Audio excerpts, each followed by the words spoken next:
सरस्वती नमस्तुभ्यं वरदे कामरूपिणी विद्यारम्भं करिष्यामि सिद्धिर्भवतु मे सदा।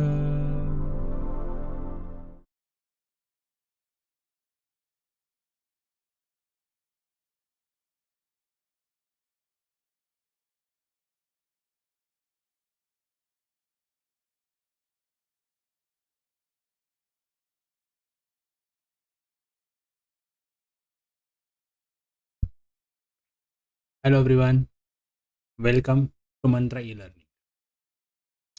Friends, cost and management accounting में हम आज देखने वाले हैं लेक्चर नंबर 4 है हमारा ये। और अब देखेंगे हम difference between financial, cost and management account. ये तीनों अकाउंटिंग के जो अलग अलग ब्रांचेस है उसमें मेन क्या क्या डिफरेंसेस है वो हम देखेंगे आज के लेक्चर। ठीक है, यहाँ पे देखो बहुत सारे टॉपिक है डिफरेंसेस के जो मैंने कवर किए हैं, लेकिन अगर आपको एग्जाम के अंदर ये क्वेश्चन आता है तो उसको मार्किंग के हिसाब से आपको ये लिखना है। यानी कि 14 मार्क का क्वेश्चन है तो आपको कम से कम 10 पॉइंट्स तो लिखने पड़ेंगे, और इससे कम यानी कि 7 या तो 10 मार्क तक जो क्वेश्चन है तो उसमें आप 7 से लेके 10 तक जितने भी पॉइंट आप ज़्यादा लिखो वो अच्छे रहेंगे, अच्छे मार्क्स आपको मिल सकते हैं उसमें। ठीक है, चलिए स्टार्ट करते हैं हम। Difference between financial, cost and management account, यानी फाइनेंशियल अकाउंट, कॉस्ट अकाउंटिंग और मैनेजमेंट अकाउंटिंग का डिफरेंस।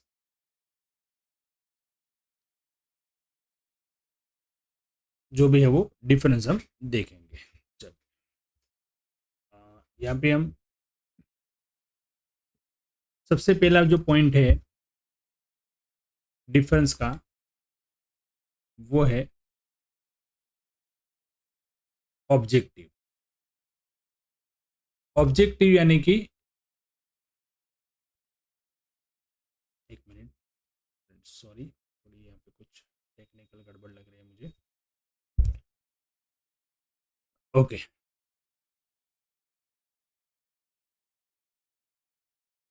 अब सही है।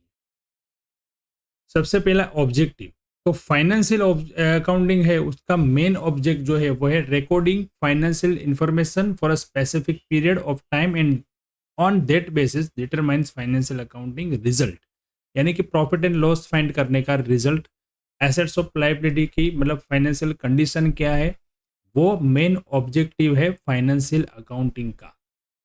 फाइनेंशियल अकाउंटिंग का मेन ऑब्जेक्ट यही है कि उस फाइनेंशियल रिकॉर्ड्स जो होते हैं वो मेंटेन करना, और उस अकाउंटिंग के हिसाब से बिजनेस में कितना प्रॉफिट हुआ, कितना लॉस हुआ, और बिजनेस की फाइनेंशियल कंडीशन क्या है, यानी कि फाइनेंशियल स्टेटमेंट प्रोड्यूस कर, ये काम है। मेन उद्देश्य जो है वो ऑब्जेक्ट है वो फाइनेंशियल अकाउंटिंग का। अब कॉस्ट अकाउंटिंग का एम जो है, ऑब्जेक्टिव, वो है calculation of cost of product.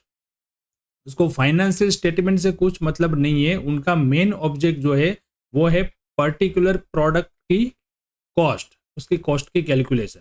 Product भी आ गए और सर्विस भी आ गए, product and service, and on that basis determine of selling price. Selling price कैसे हमें डिसाइड करनी है, वो मेन काम है कॉस्ट अकाउंटिंग का, यानी कॉस्ट अकाउंटिंग का मेन ऑब्जेक्ट है। अब मैनेजमेंट अकाउंटिंग का मेन जो है ऑब्जेक्ट वो है presentation of accounting information in such a manner that will useful for management for their policy creation and taking necessary decision। Management accounting जो है ना वो फाइनेंशियल अकाउंट और कॉस्ट अकाउंटिंग दोनों का यूज करता है। और मैनेजमेंट अकाउंटिंग का मतलब ही ये है कि हमारे पास जो भी इंफॉर्मेशन है वो चाहे फाइनेंशियल अकाउंटिंग से हो चाहे वो कॉस्ट अकाउंटिंग से हो, पर उसको मैनेजमेंट के सामने हम कैसे प्रोड्यूस करें, कैसे प्रेजेंट करें कि जिससे मैनेजमेंट जो है वो प्रॉपर डिसीजन ले सके, प्रॉपर पॉलिसी बना सके। ये मैनेजमेंट अकाउंटिंग का काम है, मेन ऑब्जेक्ट है। सेकंड हम डिफरेंस का पॉइंट देखें तो है पीरियड। अब फाइनेंशियल अकाउंटिंग जो है वो हिस्टोरिकल डेटा के बेस पर होता है। दे portray broad picture of events that have taken place or over a period of time। Financial accounting जो है वो एक हिस्टोरिकल ट्रांजैक्शन, मतलब कि ट्रांजैक्शन हो जाने के बाद जिसका अकाउंटिंग होता है। कॉस्ट अकाउंटिंग में ऐसा नहीं होता है। कॉस्ट अकाउंटिंग में पहले बजट बनाते हैं, फिर ट्रांजैक्शन होता है, फिर बजट से मैच करते हैं, वेरिएंस फाइंड करते हैं। मैनेजमेंट अकाउंटिंग में तो ऐसा होता है कि भाई ये दोनों का काम खत्म हुआ, उसके बाद वो चालू होता है। तो फाइनेंशियल अकाउंटिंग जो है वो हिस्टोरिकल डेटा पे डिपेंड रहता है, और कोई एक सच पीरियड यानी कि पूरे साल का, मान लो कि पूरे साल एक ही एनुअल बैलेंस शीट और प्रॉफिट एंड लॉस अकाउंट हम कैसे करते हैं, जनरली वो बैलेंस शीट और प्रॉफिट एंड लॉस अकाउंट जो है वो एनुअल का ही होता है, एक साल का ही होता है। बट हमें कोई डिसीजन लेना है, कुछ एनालिसिस करना है, तो हम क्वार्टरली भी बना सकते हैं, हाफ ईयरली भी बना सकते हैं, मंथली भी चेक कर सकते हैं। तो ये है फाइनेंशियल अकाउंटिंग का पीरियड, बराबर। कॉस्ट अकाउंटिंग जो है वो उसका बहुत ही कम डेटा, यानी कि some data of historical basis रहता है। जैसे कि मटेरियल हो गया, वेजेस हो गया, वो एक्चुअल बेसिस होता है। बट सम ओवरहेड्स जो होते हैं वो एस्टिमेशन होता है। यानी कि हमने कॉस्ट सेट में पढ़ा है, सबसे पहले आता है मटेरियल, फिर लेबर, ये दोनों एक्चुअल भी होता है। बाकी फैक्ट्री एक ओवरहेड हो गया, सेलिंग ओवरहेड हो गया, ऑफिस ओवरहेड हो गया, वो जो होता है वो एस्टिमेशन बेस पे होता है। यानी कि यहाँ पे जो है वो एस्टिमेशन जो होता है फॉर स्पेसिफिक टाइम के लिए होता है, उसमें चेंजेस भी होते रहते हैं। लास्ट मंथ में इतना हुआ था तो इस मंथ में इतना होगा, एस्टिमेट कर सकते हो, मंथ के हिसाब से कर सकते हैं, ईयर के हिसाब से कर सकते हैं, वीक के हिसाब से भी कर सकते हैं, बराबर। तो यहाँ पे ये कुछ स्पेसिफिक पीरियड से इस तरह से होता है। मैनेजमेंट अकाउंटिंग जो है वो फ्यूचर का प्लान है, यानी कि वो डील करता है कौन से टाइम के लिए, फ्यूचर डिसीजन के लिए, फ्यूचर पॉलिसीज के लिए। तो देखो ये तीनों में अलग अलग टाइम के डिपेंड रहते हैं। फाइनेंशियल अकाउंट जो वो हिस्टोरिकल डेटा पे काम करता है, कॉस्ट अकाउंटिंग है उसमें दोनों आ जाता है, सम पार्ट हो जाता है हिस्टोरिकल और सम पार्ट हो जाता है एस्टिमेशन, यानी कि कुछ स्पेसिफिक पीरियड के हिसाब से। और मैनेजमेंट में पूरा फ्यूचर पे डिपेंड रहता है। थर्ड जो डिफरेंस है वो है हमारा टाइम फॉर प्रिपरेशन, बराबर। पीरियड अलग बात है और टाइम फॉर प्रिपरेशन अलग बात है। कैसे, देखते हैं। Financial accounts are generally prepared at the end of the financial year, बराबर। End of the financial year बनाते हैं हम। कॉस्ट अकाउंटिंग जो होते हैं उसके अंदर जो अलग अलग से रिपोर्ट्स और स्टेटमेंट होते हैं वो जब मैनेजमेंट की रिक्वायरमेंट हो तब बनाते हैं, मतलब कि कोई नई प्रोडक्ट ऐड करनी है तब बनाते हैं, बराबर। It is no restriction of annual account, वो एनुअल वार्षिक हिसाब पे हम ऊपर डिपेंड रहते नहीं है, जब रिक्वायरमेंट, डिमांड ऑन मैनेजमेंट, बराबर। मैनेजमेंट ने बोला कि भाई हमें ये प्रोडक्ट की कॉस्ट निकालनी है तो उसका कैलकुलेशन स्टार्ट हो जाता है। उसमें कोई पीरियड, कुछ ईयर, कुछ मंथ, वैसे कुछ होता नहीं है। मैनेजमेंट अकाउंट होता है वो भी शॉर्ट टर्म के लिए होता है, short time period as well as long time period के लिए भी होता है, जैसी उसकी रिक्वायरमेंट।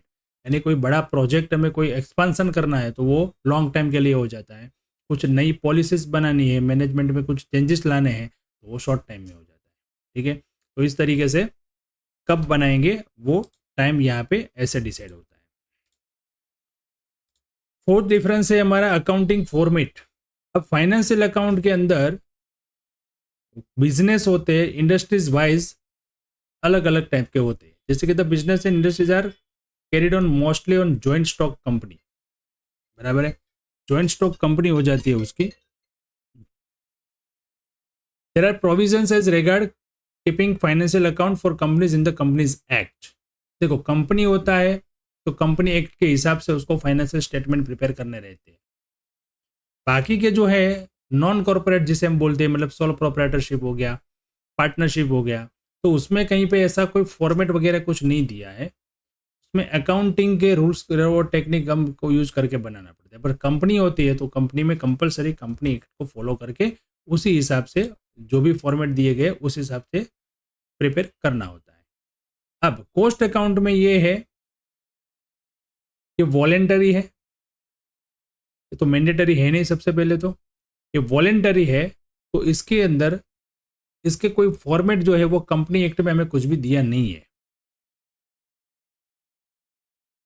बराबर। But certain type of companies, कुछ मैन्युफैक्चरिंग करने वाली कंपनी या कुछ वो है, उसके लिए कुछ कंपनीज एक्ट में कुछ रूल्स है, कुछ प्रोवाइड किए गए हैं कि किस तरह से कॉस्ट अकाउंटिंग हम प्रिपेयर करें, तो उसको फॉलो करना है वहाँ पे, उस हिसाब से वो फॉर्मेट बनते हैं. There is not a specific accounting format for preparation of management account. Account prepares present financial cost account data in such a specific suitable manner so that information will be compared and easily useful to management. So there is versatility for preparation of management accounting.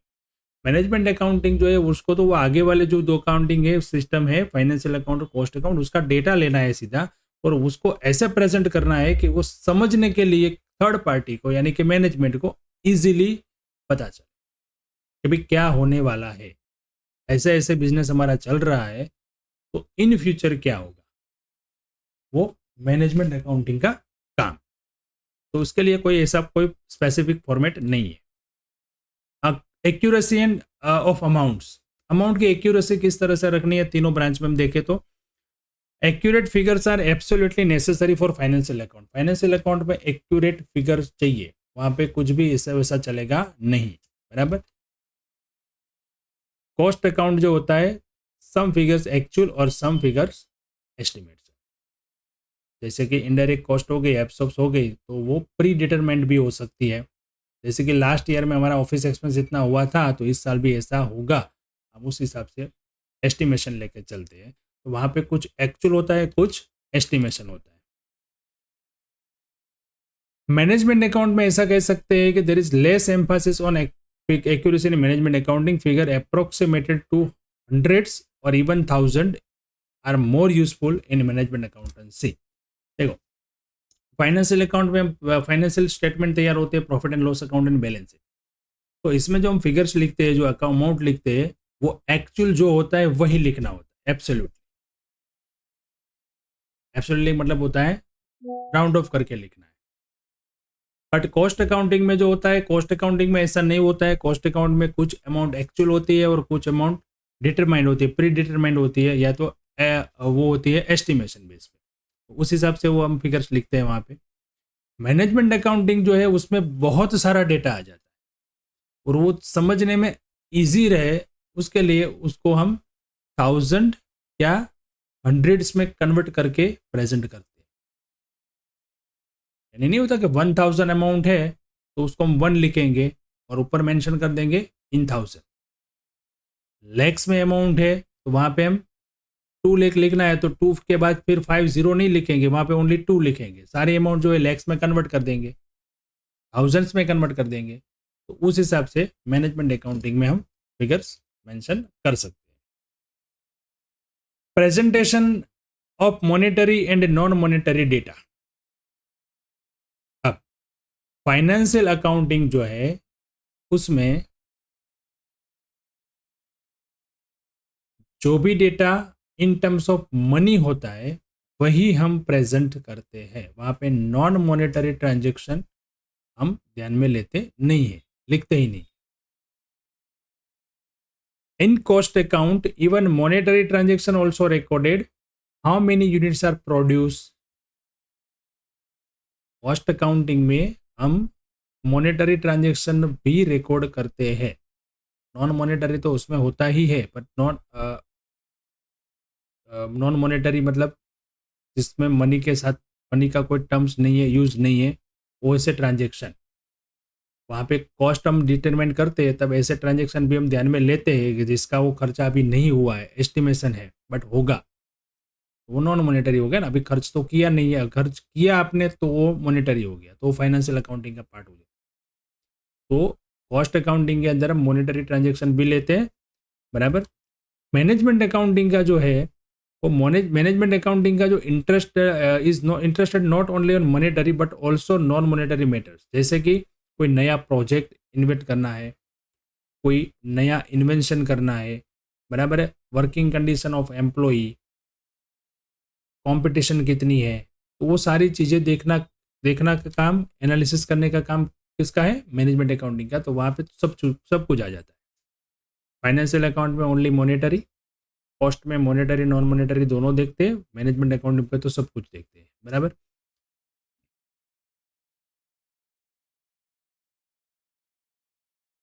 Internal और external transaction.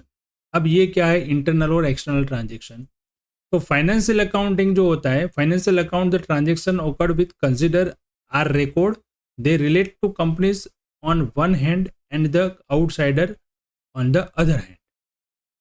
मतलब financial account में जब accounting हम करते हैं तो उसमें हम ये देखते हैं जितने भी ट्रांजेक्शन हुए उसमें एक साइड कंपनी है और दूसरी साइड आउटसाइडर है, एक्सटर्नल पॉइंट है। In cost account mostly internal transaction are recorded. What quantity of raw material was issue, how much wages are paid etcetera. उसको बाहर के कोई एक्सटर्नल के साथ ट्रांजेक्शन करने नहीं है। फाइनेंशियल अकाउंट में हम एक्सटर्नल पार्टी से भी ट्रांजेक्शन करते हैं और उसमें ऐसा ही मानते हैं कि एक साइड हमारी कंपनी है, दूसरी साइड कोई आउटसाइडर है। यानी कि हमने परचेस किया तो क्रेडिटर्स के साथ ट्रांजेक्शन हुआ, जबकि कॉस्ट अकाउंटिंग में ऐसा नहीं होता। कॉस्ट अकाउंटिंग में तो मटेरियल इश्यू करना होता है हमारे गोडाउन से, तो वो इंटरनल ट्रांजेक्शन ही हुआ, वो आउटसाइड कोई ट्रांजेक्शन होता नहीं है। Management accounting records both internal transaction for departmental decision as well as external transaction for market प्रिंटेबिलिटी।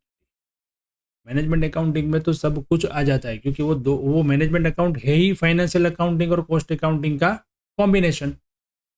उसको तो खाली काम मेन क्या है कि उसको डेटा ऐसा प्रेजेंट करना है, एनालिसिस ऐसा करना है कि जैसे वो फ्यूचर में हम क्या करें वो देखना। बराबर है। तो मैनेजमेंट अकाउंटिंग में दोनों होता है।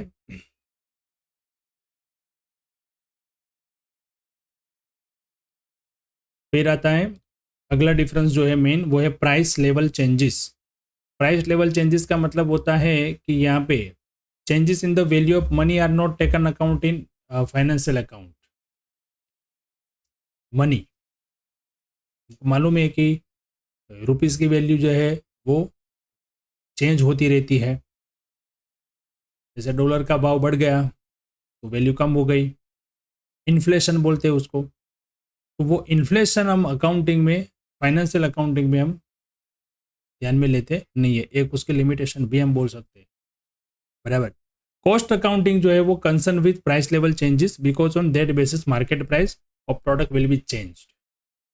कॉस्ट अकाउंटिंग है उसमें हम प्रोडक्ट की कॉस्ट डिसाइड करते हैं, तो उसको मार्केट प्राइस से हमको देखना पड़ता है कि भाई मार्केट में क्या चल रहा है, तो उस पर हम इन्फ्लेशन का ध्यान रखते हैं, उसी हिसाब से हम सेलिंग प्राइस डिसाइड करेंगे। मैनेजमेंट अकाउंटिंग है वो interested in such price level changes in inflation accounting. उसके अंदर इन्फ्लेशन अकाउंटिंग आता ही है, मैनेजमेंट अकाउंटिंग का ही एक पार्ट है।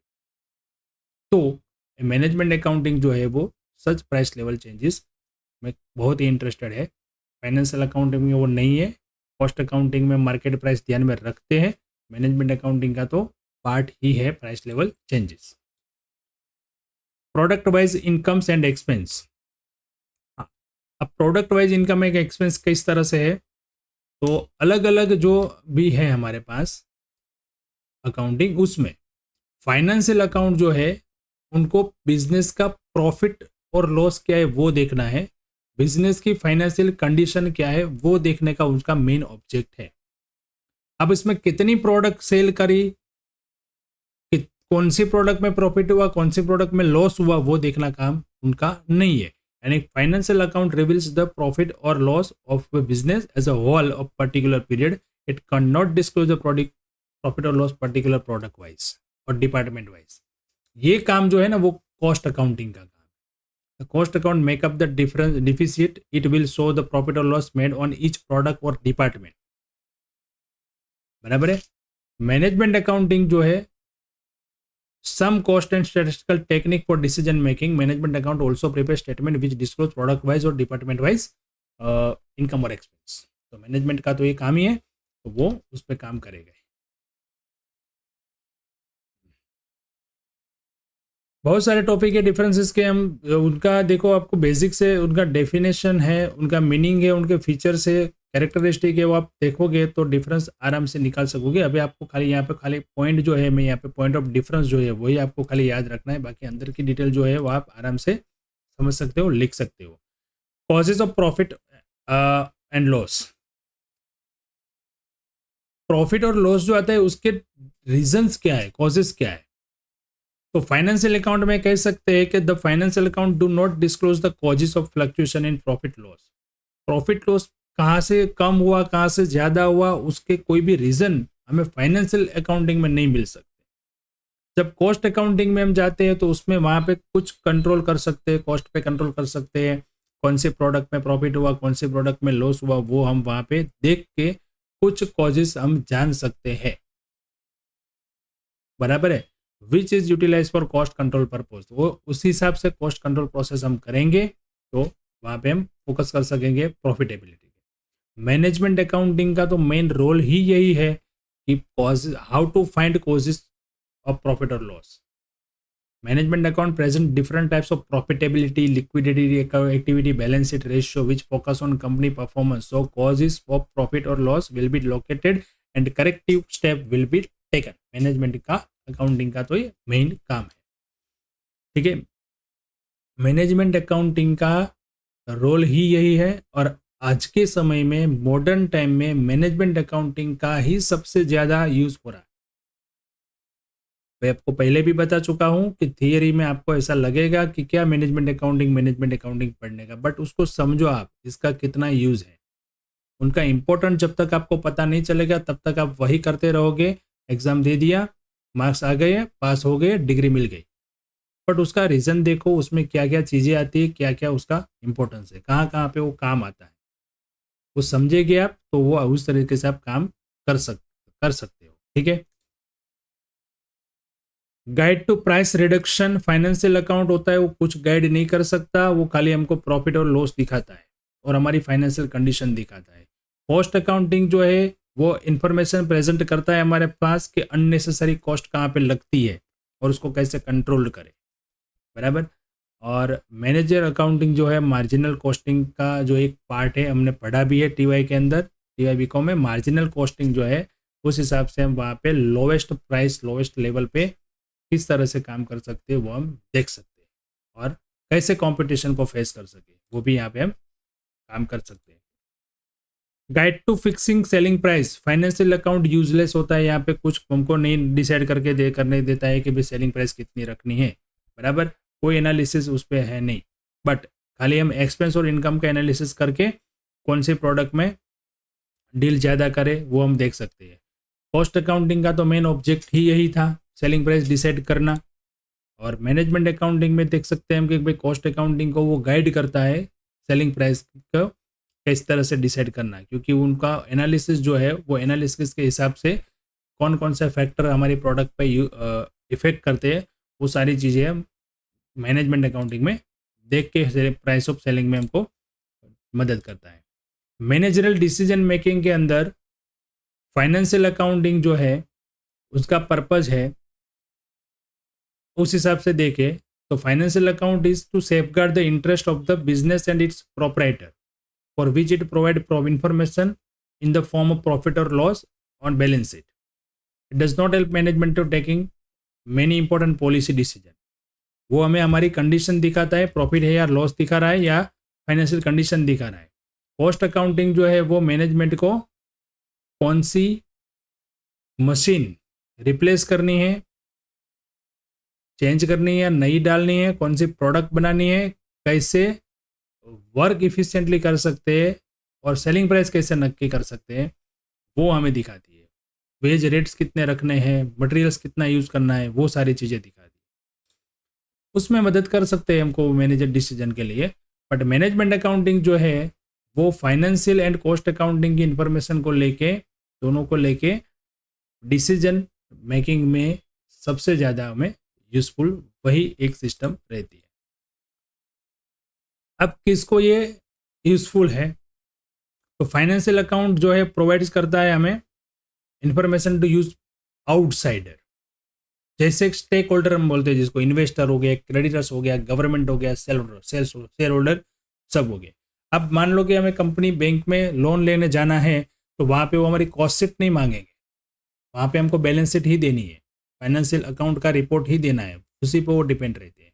अब उसमें से हमने कितनी प्रोडक्ट बनाई, कौन सी प्रोडक्ट में क्या लगाया, क्या वो सब उसका काम नहीं है, वो हमारी फाइनेंशियल रिकॉर्ड्स पे काम करते हैं।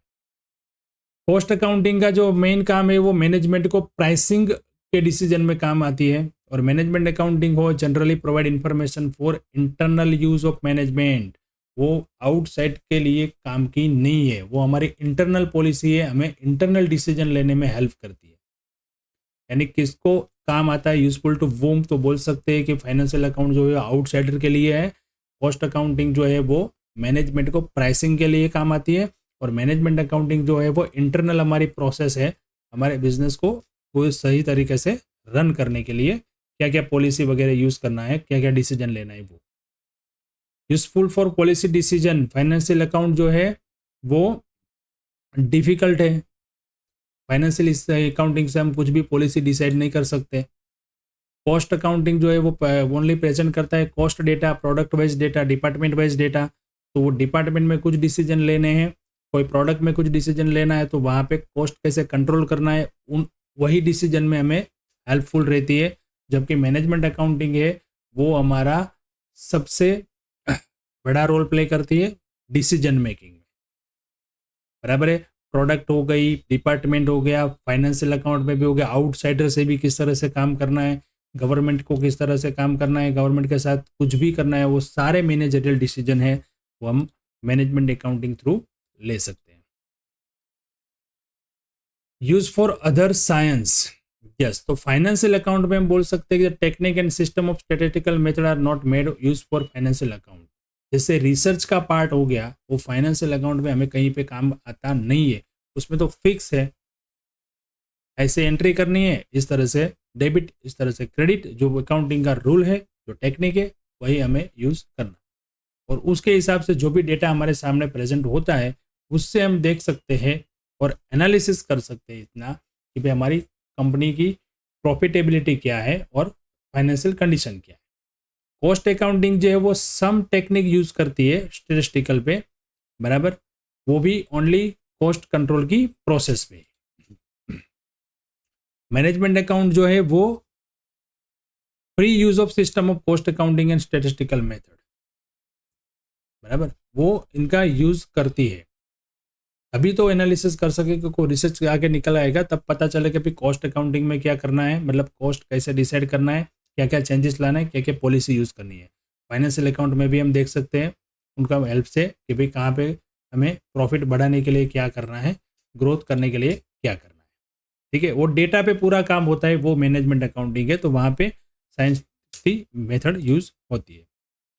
वेस्टेज किस तरह से हम फाइंड कर सकते हैं, कौन से अकाउंटिंग में, तो फाइनेंशियल अकाउंटिंग तो यहाँ पे हमको बिल्कुल हेल्प नहीं करता है, क्योंकि फाइनेंशियल अकाउंटिंग जो है वो क्या है, जो हो चुका है उसका रिकॉर्डिंग, मतलब किसी को ऑर्डर दे दिया, माल परचेस कर लिया, तब उसकी एंट्री होगी, तब उसका रिकॉर्ड होगा। अब क्या होगा, तो वो हमें कुछ वेस्टेज उसमें कुछ भी हेल्प करती नहीं है, ठीक है, ये बोल सकते हैं, पॉसिबल नहीं है। इसलिए the cost account would help the management to identifying such wastage. Cost accounting में हम कॉस्ट कंट्रोल के पार्ट के अंदर, पर्पस के अंदर देख सकते हैं कि भाई कहाँ पे मटेरियल का वेस्टेज हो रहा है, क्या हो रहा है। मैनेजमेंट अकाउंटिंग में एक रेशियो एनालिसिस करके एक काम, एक टेक्निक है, वो टेक्निक के हिसाब से हम अननेसेसरी एक्सपेंसेस फाइंड कर सकते हैं, आइडेंटिफाई कर सकते हैं, और डायरेक्टली उसको टारगेट करके हम पैसा और मटेरियल दोनों का वेस्टेज कम कर सकते हैं और ज़ीरो भी कर सकते हैं। इसीलिए तो मैनेजमेंट अकाउंटिंग का बहुत ही इंपॉर्टेंट है। कंपल्सन बाय लॉ, अब कंपलसरी कौन सा है, तो फाइनेंशियल अकाउंटिंग जो है वो कंपलसरी है। ज्वाइंट स्टॉक कंपनी के लिए एक बात करें तो वो कंपलसरी है, कंपनी हिसाब से, कंपनी एक्ट के हिसाब से और इनकम टैक्स के हिसाब से हमें कितना टैक्स पे करना है, क्या भी कितना वो कॉम्प्लायंस करने हैं गवर्नमेंट को, वो सारी चीज़ें एक्ट बाय लॉ कंपलसरी है। कॉस्ट अकाउंटिंग जो है कंपलसरी नहीं है, वो हम हमारी कॉस्ट को कंट्रोल करने के लिए करते हैं। मैनेजमेंट अकाउंटिंग भी कंपलसरी नहीं है, वो voluntary by the help to manager, management को हेल्प करने के लिए होता है। स्टॉक वैल्यूएशन, तो फाइनेंशियल अकाउंटिंग के अंदर जो स्टॉक का वैल्यूएशन होता है वो एट मार्केट प्राइस होता है या एट कॉस्ट प्राइस होता है, और दोनों में से जो विच एवर इज लोअर, यानी कि दोनों में से जो कम है उसके हिसाब से होता है। कॉस्ट अकाउंटिंग में देखें तो value at cost, cost price पे ही होता है। और मैनेजमेंट अकाउंटिंग जो है वो फाइनेंशियल एंड कॉस्ट अकाउंटिंग की जो वैल्यूज है stock as per case on the basis of requirement on specific situation. Financial accounting में जब कोई भी डिसीजन लेना है या कोई टेक्निक यूज़ करना है, कुछ भी करना है, तो उसमें दोनों में से स्टॉक की वैल्यू हम लेते हैं, बट यूज़ क्या करना है वो एज पर सिचुएशन होता है। ठीक है, तो यहाँ पे मैंने 19 डिफरेंसेस आपको बताए, फाइनेंशियल अकाउंटिंग, कॉस्ट अकाउंटिंग और मैनेजमेंट। तो इससे आपको ज़्यादा पता चला होगा कि भाई ये तीनों ब्रांच क्या है। कोई नई सिस्टम नहीं है अकाउंटिंग की सिस्टम एक ही है, बट ये अकाउंटिंग सिस्टम की अलग अलग ब्रांचेस है, अलग अलग ऑब्जेक्ट के हिसाब से और अलग अलग टैक्स लॉ के हिसाब से हमें ये रखना है। फाइनेंशियल अकाउंट अभी तक सीमित था, जो ट्रेडिशन अकाउंटिंग हम बोलते हैं उसमें यही था, बट कॉस्ट अकाउंटिंग सिस्टम और मैनेजमेंट अकाउंटिंग के सिस्टम से अकाउंटिंग का एक इनोवेशन काम, एक रिसर्च का काम आ गया, जो बिजनेस के अंदर अभी कंपलसरी जैसा हो गया। हालांकि वो बाय एक्ट और लॉ के हिसाब से कंपलसरी नहीं है, वो हमने देखा इसमें, बट अगर आपको बिजनेस को ग्रोथ में लाना है, बिजनेस को डेवलप करना है, तो ये ज़रूरी है। ठीक है, चलिए, तो मिलते हैं अभी नेक्स्ट लेक्चर में। अब तक आपको इसका स्टडी करना है और नोट्स बनाना है, किस तरह से आपको ये याद रखना है पॉइंट, आप वो नोट्स बना के लिख सकते हैं। ठीक है, चलिए, thank you and have a